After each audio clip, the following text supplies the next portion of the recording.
Hi everyone, it's Bella here. I'm going to talk to you today about making tinctures at home. Now, this is a subject I love. Now, um, but also, unfortunately, there's a lot of confusion and a lot of false information out there on how to make tinctures um, and what's best and what works and what doesn't.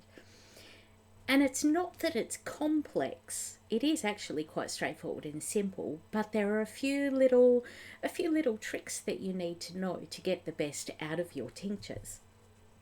So, one of the big one of the big questions that always burns with people is, can I just go to the shop and buy vodka and use that?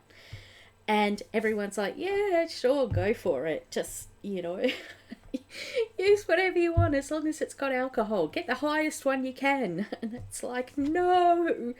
So people don't quite understand that um, there are differences between each of the herbs, and it really does matter which herb you're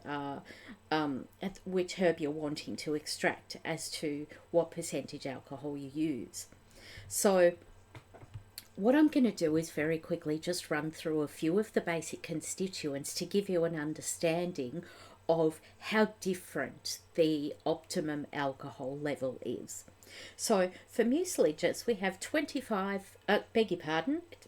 to 25% alcohol.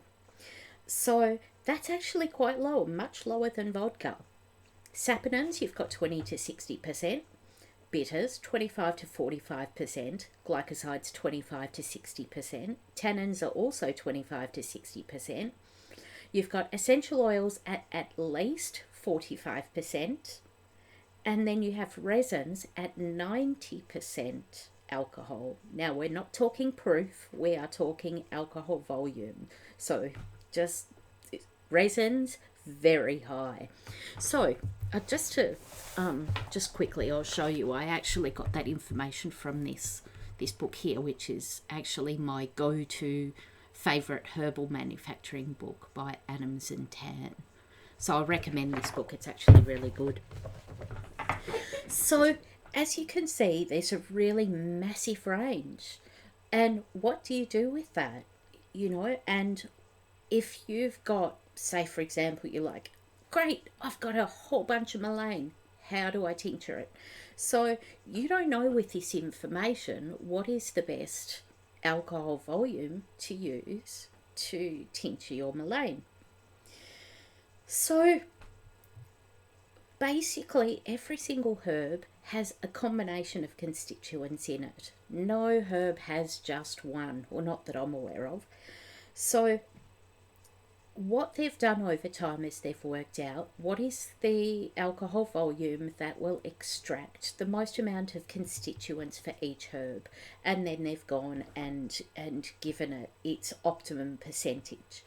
So what I'll do is, down in the comments, I'll put a link to a document that actually has the names of the different herbs and what their best alcohol volume is. Now, in saying that, you'll notice the ranges start from 15% and go up to 90. Now, if you have vodka at 45%, your mucilages, you're missing out on that. Your resins, you're missing out on that. Now, the great thing about vodka is, if you want to get your mucilages and you need to go down to 15 to 25%, you can water it down. Now, that's good too, because you're able to save some money, make a more effective tincture at a lower cost. So it's really beneficial to know that.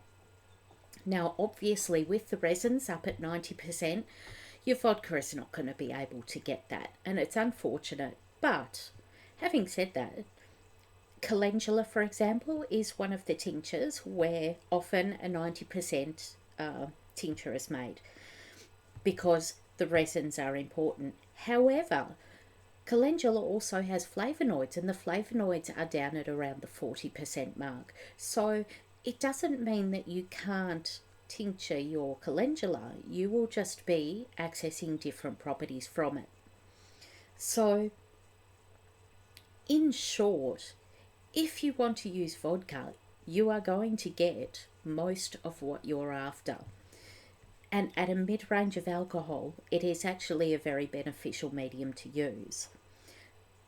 I would still, and I do, I still always check what the percentage is that is the optimum for each herb. And the reason I do that is because I want the best tincture I can get. So, in knowing that, I can make adjustments and I can get the best that I can.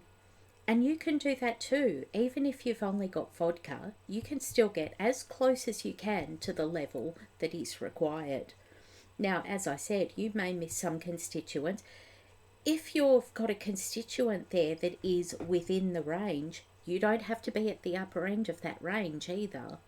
So, if you're at a lower end of that range, you may not get all of that constituent, but you will still get a good whack of it. So, I think it's really important to know and understand this information, but at the same time, know that yes, if you have vodka, it is going to make a successful extraction. So I hope that information helps. And please go down to the link and check out that document so you can make an educated choice for yourself and make the adjustments that you need to get the best tincture you can. Thank you.